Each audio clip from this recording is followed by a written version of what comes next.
I'm Jane King at the NASDAQ market site. Some on Wall Street say it's time to switch to small cap stocks. I'm Patricia Wu at the NASDAQ. I'll be sitting down with the CEO of Immune Pharma to talk about the latest development with their lead product. I'm Remy Blair in San Francisco. An FDA approval boosts two big pharma portfolios. And is Amazon Prime Air ready to launch, or will Nokia's Ozo VR camera take off first?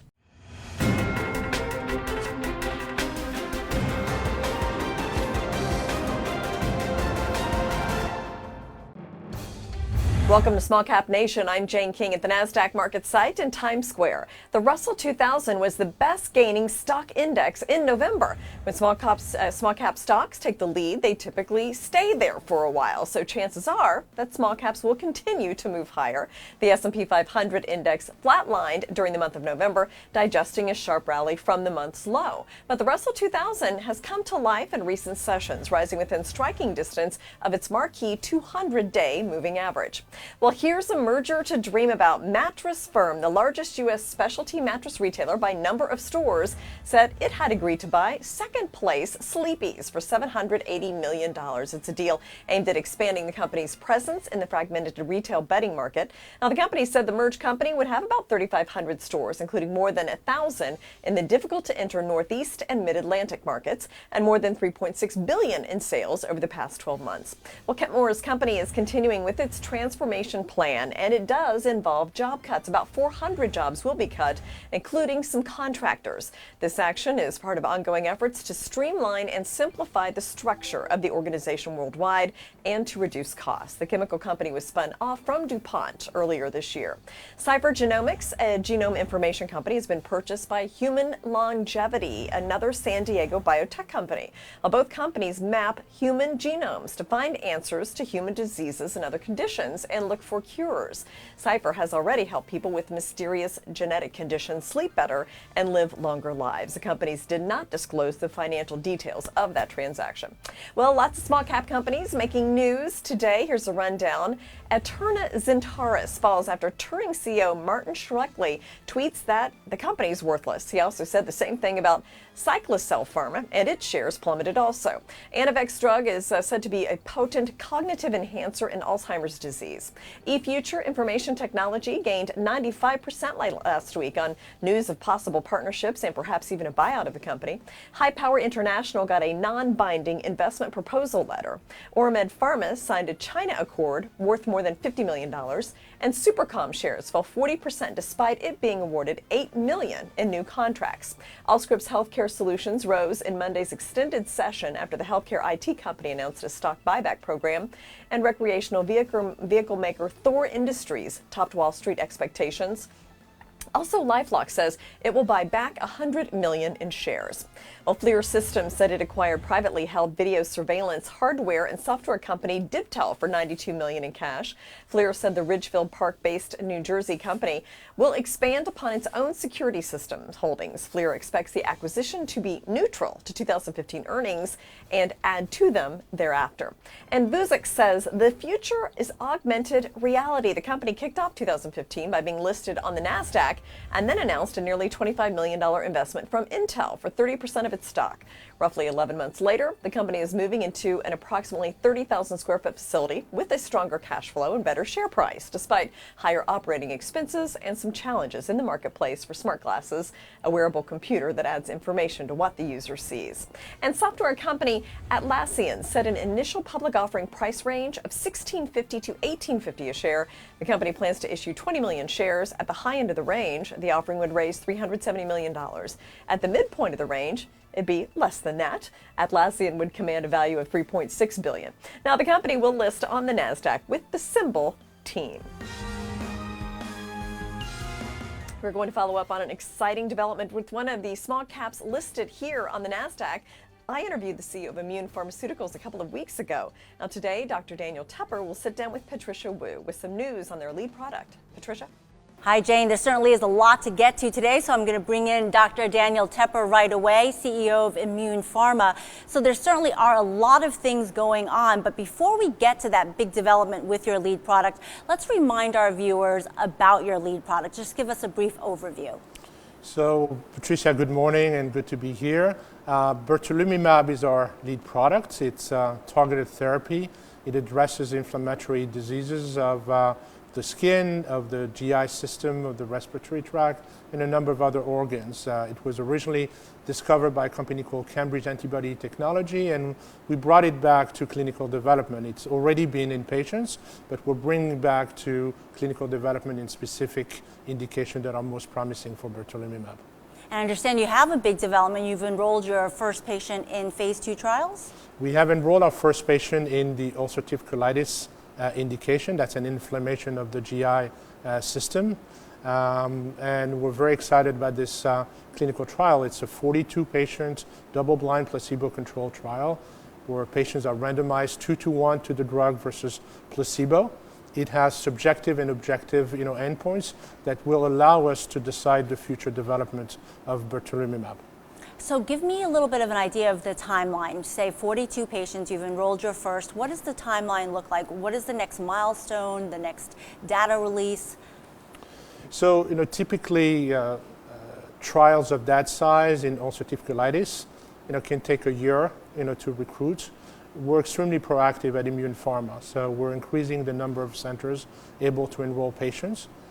We have a significant differentiation with other drugs for Crohn's and colitis.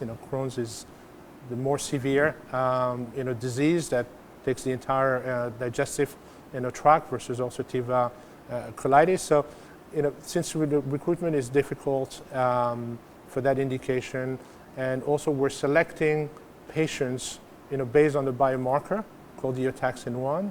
It's also the target of intervention of our drug.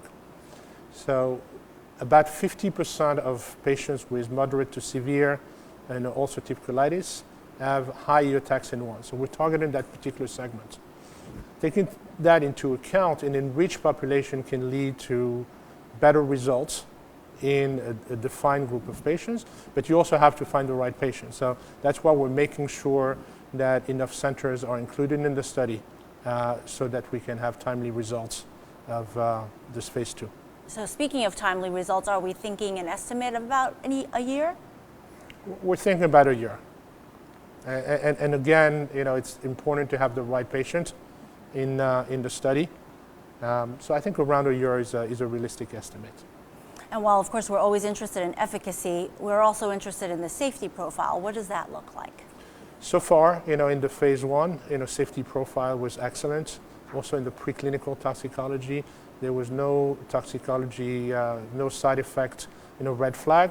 So we're confident, but obviously when you use a drug in multiple dose, you always have to be very cautious. But the mechanism of action of bertoluimab is such that it should have a safer profile than other drugs used for the treatment of that disease.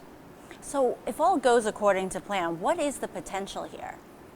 The potential is huge. The Crohn's and colitis market is expected by the end of the decade to be about $14 billion, and $10 billion out of that is biologic drugs such as bertoluimab.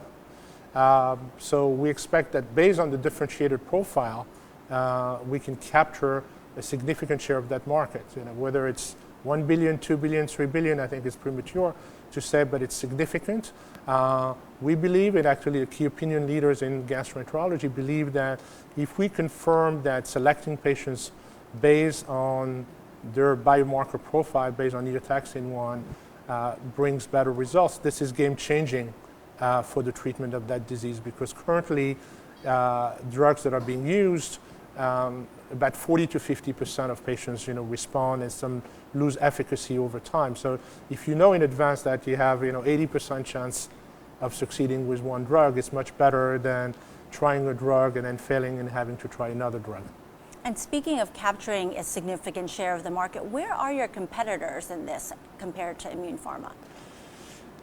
So, there's the current competitors and drugs that, everybody knows, such as Humira and Remicade, they're multi-billion dollar drugs. Actually, they're more than $10 billion each if you count all of the indications. I would say the most recent development is a drug by a company called Receptos, which was acquired by Celgene for $7.2 billion, following results of a phase 2 clinical trial. So it's a very interesting drug. It's oral. It's an immunomodulator. It's promising, but the feedback that we're getting is that it will take its share of the market, but it will clearly not replace all of the drugs. So there is competition, but we have a differentiator drug, so we're confident that we'll bring value to patients that suffer from ulcerative colitis and Crohn's disease. And with so much going on, you've been expanding your leadership team. Give me a brief overview of who you've added and what they bring to the table. So we have brought 2 senior executives with strong medical and leadership background. The first one is Dr. Monica Lucchi.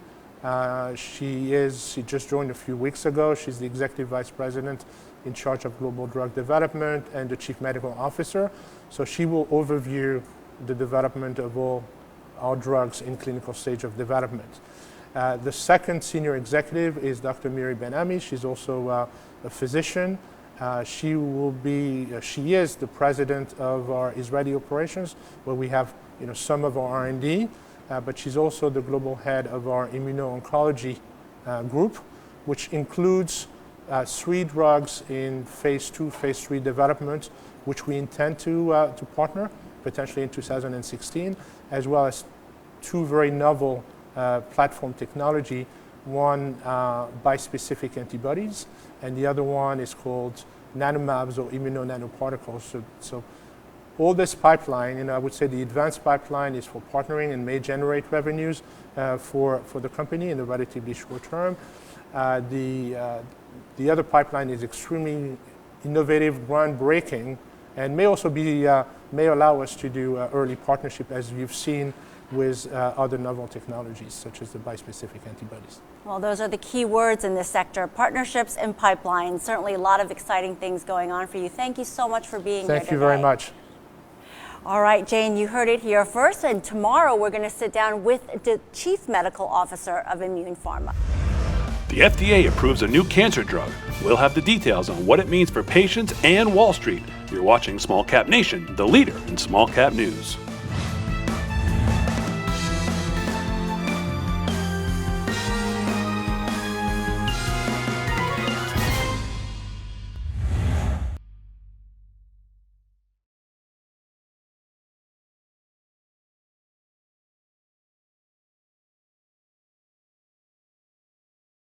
Guys, I got the jerseys. Oh, nice. El Nino. Aquí. Spray Dan. Oh, yeah. Don Ovan. Think that's me? You guy. It's $40. Can you cover that? I'll send it to you right now. Done. Okay, got it. So hat-trick Rick, he's the best player on our team. You get the ball, you give it to him. Great. Rick. On your phone, online, on the go, Wells Fargo makes it easy to get banking done. All right, Don, you're on. Nope, just kidding. Doug, you've been staring at that for a while, huh? Listen, TD Ameritrade has former floor traders to help walk you through that complex trade, so you'll be confident enough to do what you want. I'll pull up your number. Blammo. Let's get those guys on the horn. Ooh. Looks like it is time to upgrade your phone, Douglas. For all the confidence you need, TD Ameritrade. You got this. Let's go, Serena. Fight, fight. Come on, fight. Can't stop me now. Come on, Serena. Stop me now. You don't want me. Can't mess with me. Back to the top. Here we go. 2, 4, 5, 6. Whoa, stop. Let's go back. 1, 2. Whoa, we're gonna stop there. I bet we can do it even better. It took tennis legend Serena Williams, fencing champion Tim Morehouse, and the world-famous Rockettes years to master their craft. But it took them only moments to master paying bills at Chase.com, depositing checks at Chase ATMs, and transferring funds on the mobile app.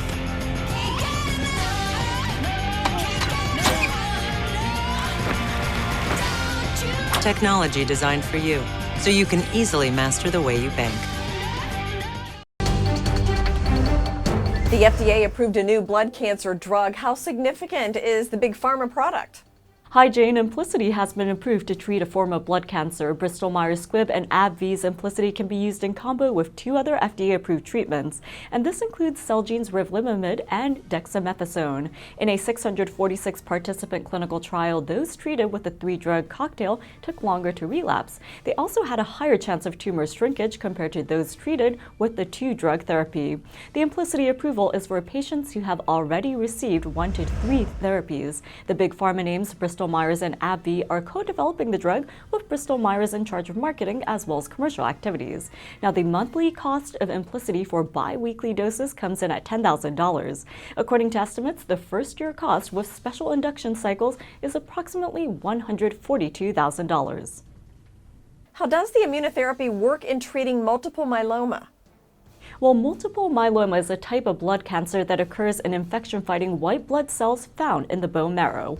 According to the National Cancer Institute, there will be 26,850 new multiple myeloma cases and 11,240 related deaths in the U.S. this year. The Implicity immunotherapy activates the body's own immune system to attack and destroy multiple myeloma cells. Now, the FDA granted Implicity breakthrough therapy designation, priority review, and orphan drug designation. Recently, Janssen Biotech's Darzalex and Takeda Pharmaceuticals' Nilaro were also approved to treat multiple myeloma. Special FDA designations allow them to go through the review process faster than normal. And staying with healthcare, Express Scripts teams up with another drug maker that manufactures the $1 alternative to Daraprim. How promising is this partnership? Well, we all remember Daraprim and how it set off the drug pricing debate. Now Express Scripts will be teaming up with Imprimis Pharma on a low-cost Daraprim alternative. Imprimis has an oral formulation of the drug pyrimethamine combined with a form of folic acid known as leucovorin. And get this, the alternative will cost $1 per pop. That is for patients whose pharmacy benefit is managed by Express Scripts. Expect the pyrimethamine and leucovorin prescriptions to start processing as soon as this week. A 40-year-old family-owned business wants to go public. A story you don't hear very often. We'll take you to Paris for the details next when Small Cap Nation continues.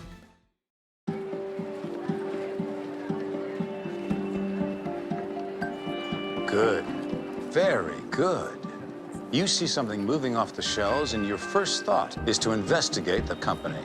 You are type E. Yes, investment opportunities can be anywhere. Or not. But you know the difference. E-Trade's barcode scanner. Shorten the distance between intuition and action. E-Trade. Opportunity is... Before they sat down, one more time, just for themselves. Before the last grandchild graced the stage. Before Katie and her husband hit that rough patch. Before Kevin finally came home and the first grandchild arrived. Before the sons-in-law, daughters-in-law, and Brad's brief brush with the law. Before the second British invasion.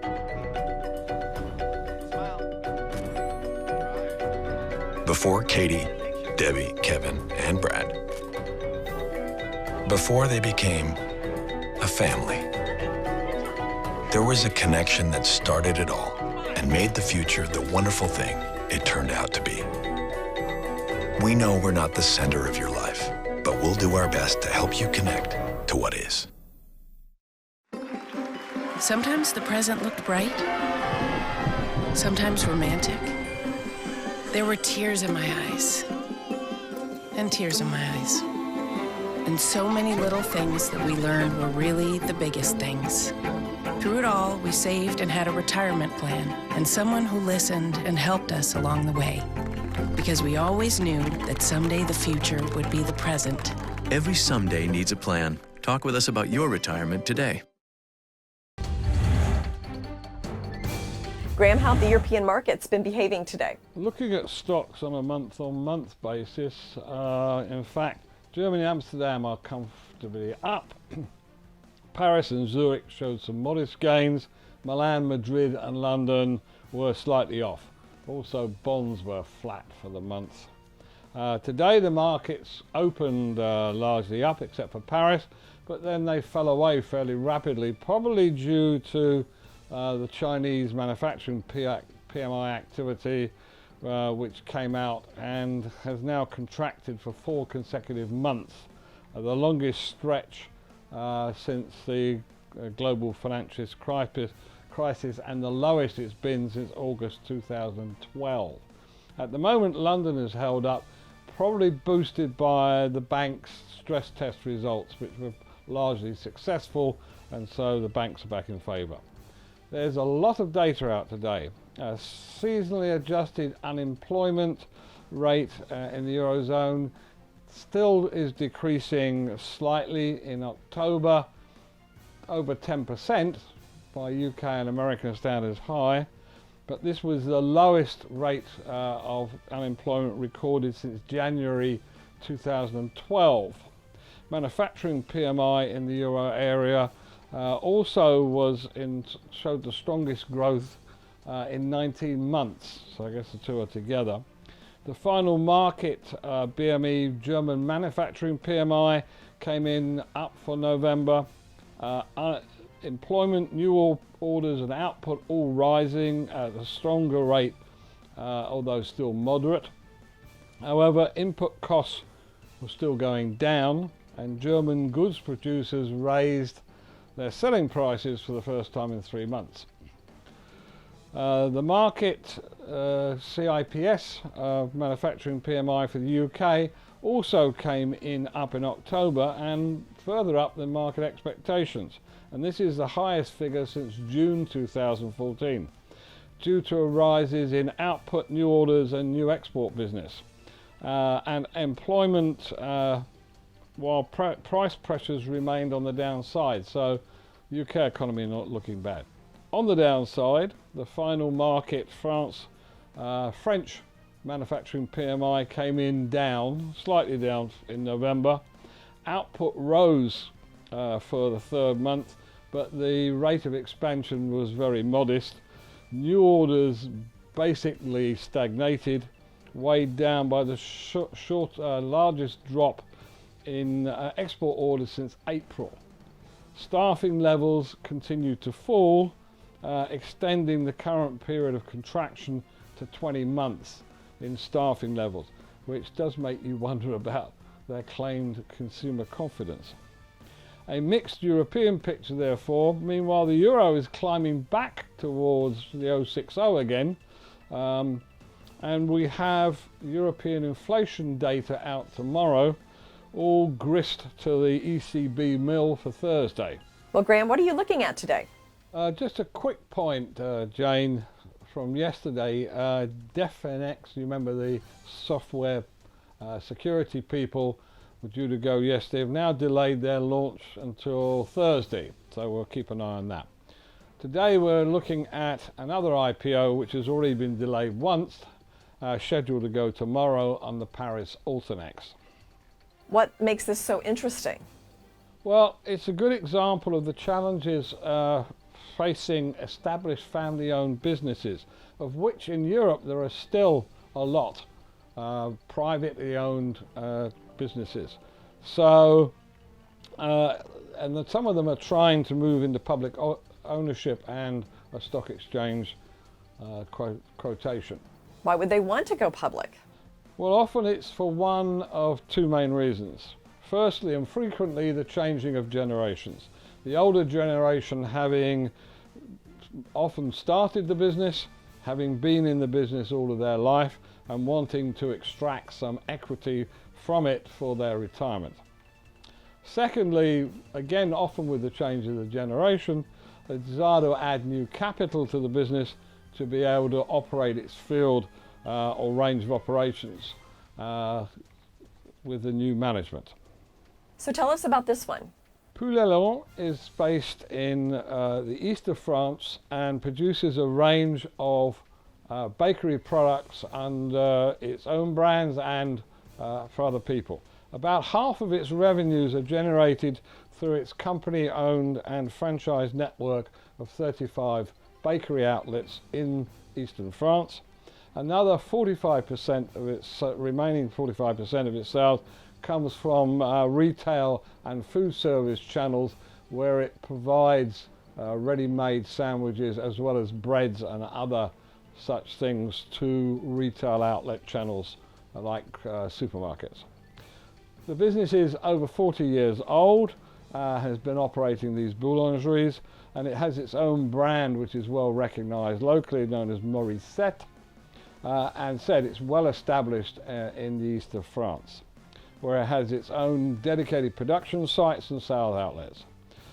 They produce products which are both traditional and innovative. Boulangerie Viennoiserie, so cakes as well as bread. Patisserie, nice cakes. Offer traiteur, which is sandwiches and meats and other snacks. And the snacking has really caught up in France. 10 years ago, you'd be hard put to find a sandwich in France. Now they're everywhere. And so the turnover is about 44.5 million euros in 2014. It is planning to sell some 25% of the company and has lowered its price range to 5.1 to 6.9 euros from an initial bidding range of 7 to 9.5. And the completion date moved back from the 29th of November to the 2nd December. Its prospectus says that it plans to use the funds raised to expand its bakery network and try and move out of just the eastern region into other parts of France. It also hopes to expand its mineral water bottling, which they're doing locally in the east, to extend that as well. So an example of a solid company with reasonable income and an established local market, and that's typical of these smaller privately owned companies. So what is the issue here? Well, there are a couple of issues here. For the company in this low interest rate environment with a turnover of 44.5 million, why go to all the trouble of going public to raise 7 or 8 million when you could probably borrow it at very advantageous rates? For the investor, the question as always is, what's in it for me? As an investor, I have no control. The two main managers, family managers, continue to control some 70% of the shares. And are they capable of leading the expansion they plan? We don't know particularly. And is all of this funding for expansion, or is some of it for the family coffers? So as an investor, it's not quite sure. And this is typical of the challenge facing these small family-owned businesses when they want to grow and expand and new generations come in.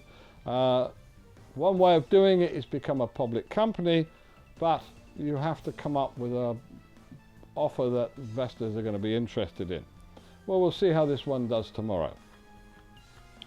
So that's it for today. This is Graham Brown for Small Cap Nation Europe, and we wish you goodbye.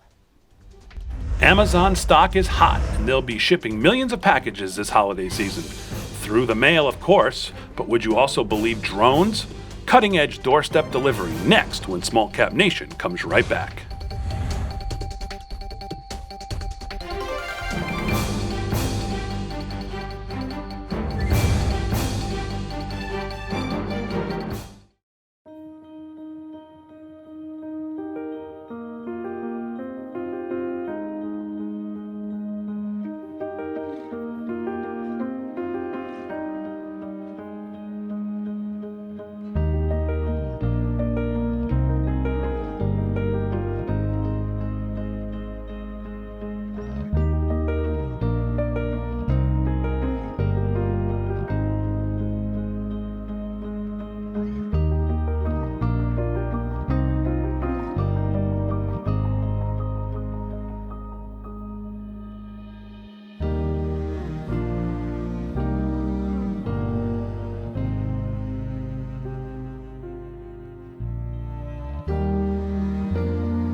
Everyone works hard for a reason. Working together, we can help you prepare financially for when 2 becomes 3.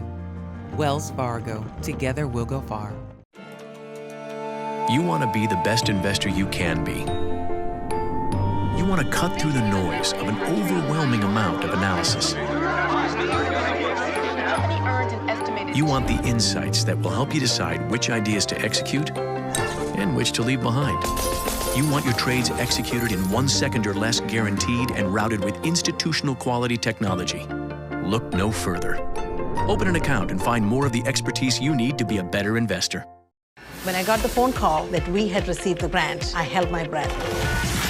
To have a program like this is a big reward. Being a Chase Mission Main Street grant recipient is a game changer. One of the biggest surprises in starting a small business is the number of hours we should work for the first 20 years. One of the great things about this grant is that it is going to let us invest in some additional inventories. It's going to allow this business to go to the next level. Being a recipient of this grant, we can't be thankful enough. It's a dream come true, and I'm still in awe.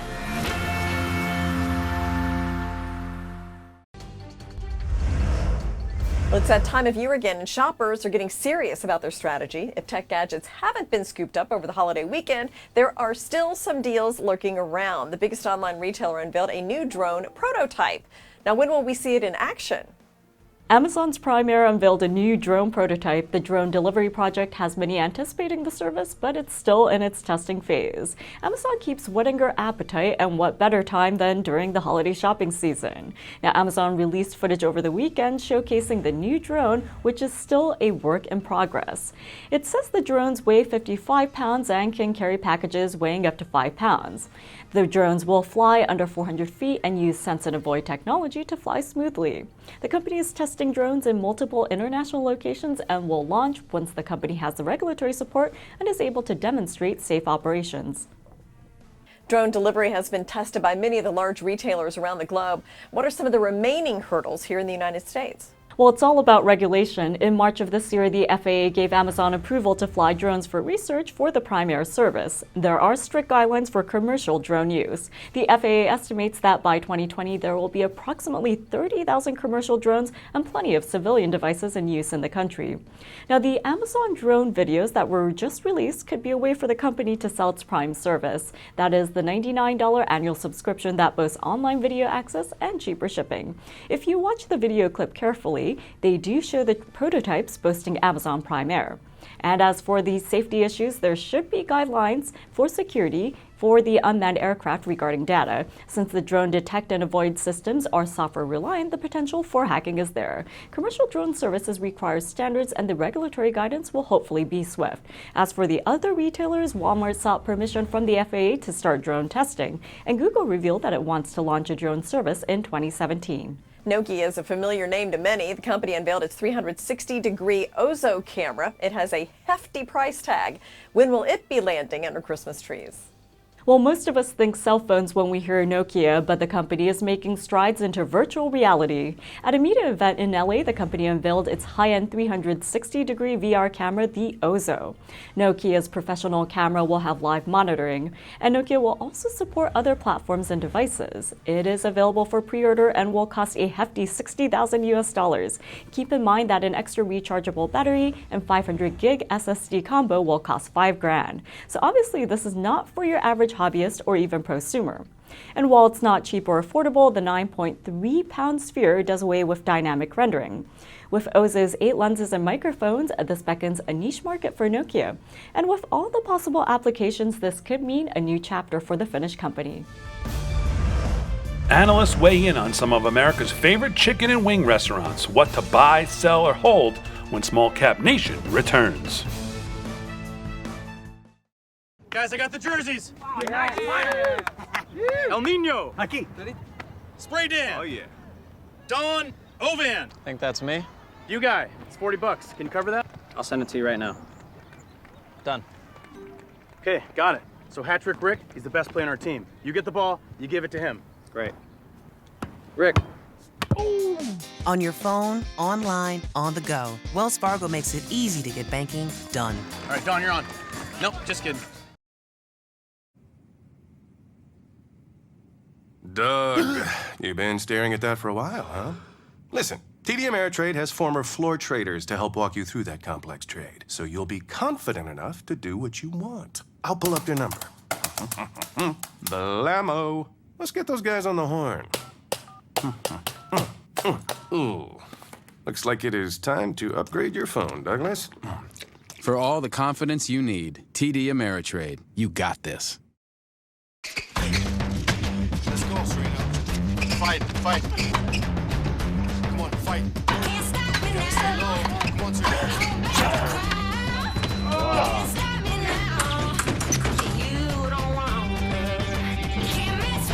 Back to the top. Here we go.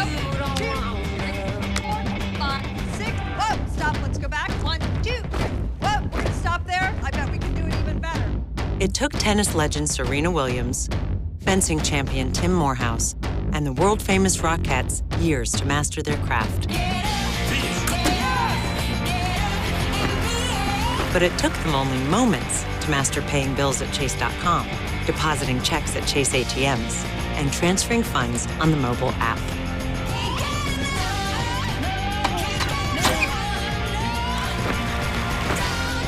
Technology designed for you, so you can easily master the way you bank.